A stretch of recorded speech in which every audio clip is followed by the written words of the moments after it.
kapag nawala ka, dun ka mahal ng lahat. Dumating ka na rin ba sa punto na pakiramdam mo, ubos na ubos ka na? Yung sitwasyon na halos wala nang lumabas na luha sa iyong mga mata.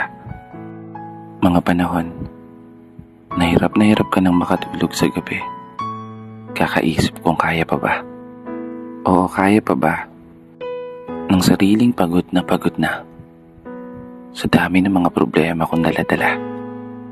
Hindi mabilang na mga pagkatalo at araw-araw na pagkadismaya sa kadahilanang hindi ko magawa yung mga bagay na nagagawa ng iba. Kaya minsan naisip ko na lang, gusto ko na lang mawala. Gusto ko na lang maglaho na lang ng bigla.